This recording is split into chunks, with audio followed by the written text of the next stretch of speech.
Yes, my clothes are on inside out. My mama dresses me funny. Alright, so I'm having a problem with my Jeep falling out of overdrive when the transmission gets hot. I mean, really hot when I work it. When I overwork it, like tax it going up mountainous roads and spent the day wheeling and coming home, it wouldn't really lock up in the overdrive. Stop for lunch, let it cool down, and everything runs fine. People who know more about it than me claim it's the shift solenoids, or try the shift solenoids. I'm nervous because I've never really worked on a transmission before. When I was a kid, I used to crack them open all the time and see what was inside it, but I never really put them back together. Everything indicates it's simple, and even a monkey can do it, so we're going to see. I'll put that to task.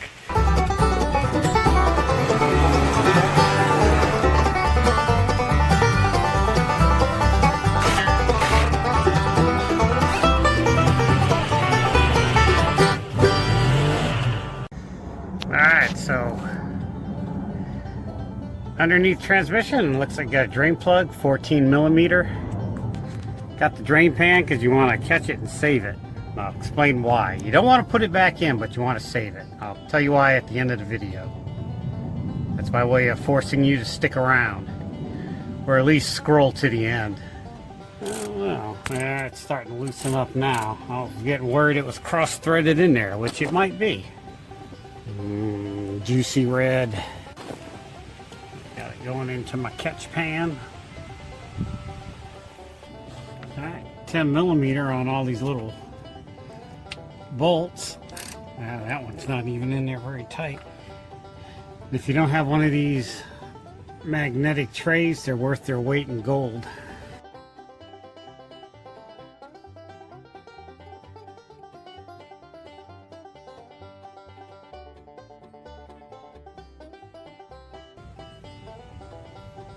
So these bolts up here by the cross member kind of need the extension that has the undercut on it. They call it a 45 wobble, I think. You see how the socket can wobble around, and that fits in there perfect. Gives it just a little bit. Man, these things are in there finger tight. We got all the bolts out. And the dipstick tube for the transmission, it's two pieces. It's supposed to come apart right here. There's a little O-ring in there. Some people claim that they can't get it out. You could undo the dipstick tube up at the top and let it hang down, but I am going to try to see if I can just get it down enough to swing it out of the way. Transmission pan's on there pretty tight. I'm going to have to get a little rubber mallet or something to give it a little tap-a-tap. Oh, nope. Look at that. Did it. Yeah. Get lots of rags and some brake cleaner degreaser because this thing makes an oily mess. And as predicted, it's stuck on the dipstick tube. Let's see if we can just give it a gentle pull to come out.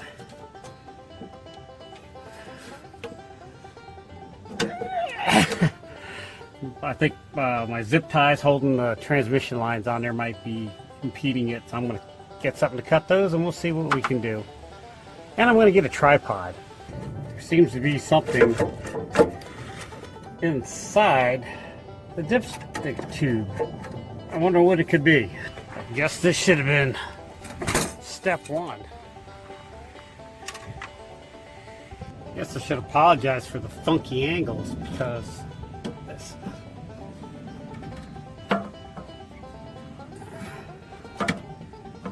Now what's stopping it from coming down? The exhaust pipe seems to be in the way.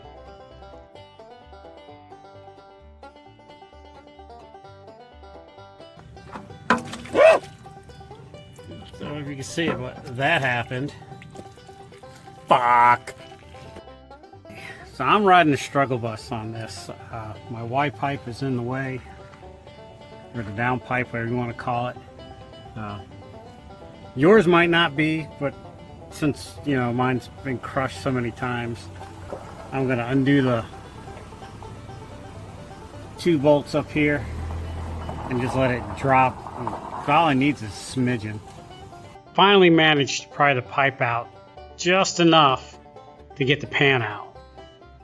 Here you can see the 3 shift solenoids. 1, 2, 3. Time for iced tea break.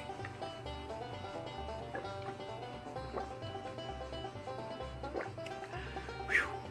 And Wendy saw how oily and dirty I am, and in her house she would kill me. Thank God she'll never see this.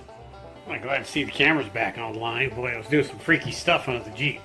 The part number I got is this ATP RE5. Why'd I go with this? Because I know somebody who just did this last year, and this is the part they got, and this is the part they recommend. And all right, so Steve, it's good enough for Steve. It's good enough for me. Should be good enough for you too. This is what they look like. These two are the same. This one's different. This looks like the one I just took out, being that it had the clamp on it like so. I don't know what these black things are or what that is. I imagine these are for solenoid kit, and it's for many different applications. But I'm going to change them out one at a time, and I took this one out, so let's put this one in. They're easy to take out. One 10mm bolt holds them in.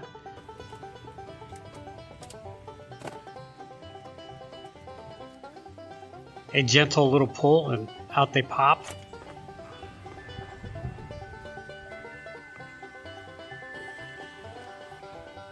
Installation is in reverse. Just press it in.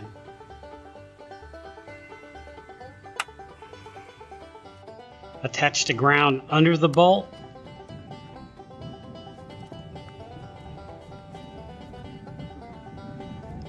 And tighten. I couldn't find a torque spec on it, so I used the good old German method of good and tight. I don't know if you can see this wire here. So it's pointing towards the edge of the pan. You don't want that. You kind of want it facing towards the inside, because I think you don't want the pan to get caught on the wire as you're putting it up. Little common sense things like that. Makes the job easier. Although I never figure that shit out until I'm done. Alright, so there we have it. I'm just going to get some zip ties and tie this up so it stays nice and flat. And I think I've got a filter. I'm going to look for it and see if I can find it. If not, I'm just going to clean this one off. It's only a year old. It shouldn't be very dirty. I just snaked a zip tie around the solenoid to secure the wires so it doesn't get in the way of the pan as I'm putting the pan in.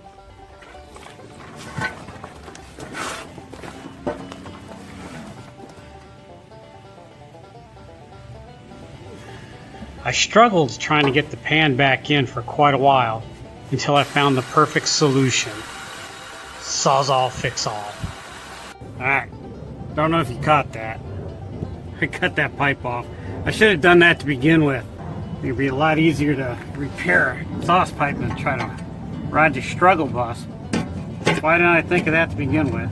Put this on and put the dipstick tube on it.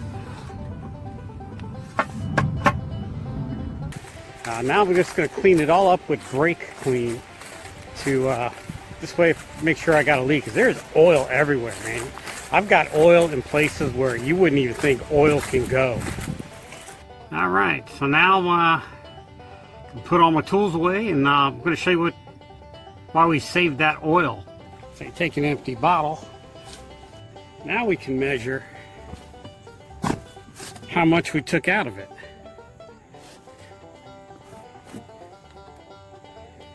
And that's showing me about 3 quarts, or 2 3/4 quarts, which I probably spilt a quarter of a quart putting just now, and probably spilt a quart in the pan. So I'm going to put 3 quarts in it, and this way then go from there. It'll give me a good idea of how much oil I need to put in it. Always go short because you don't want to overfill it. We're not done with it yet. Use it as bar oil for old Sparky. Mix it with 50% acetone, or you cut it 50-50 with acetone, and you got this. Put it in here, you got your own PB blaster, homemade PB blaster. There's 1,000 things you could do with it. What to use, I use Dexmercon 3. That's what I've been putting in it. Some people say AW4. I can't find a definitive reason for it, so I'm just going with it. Make sure it says GM Dextron 3.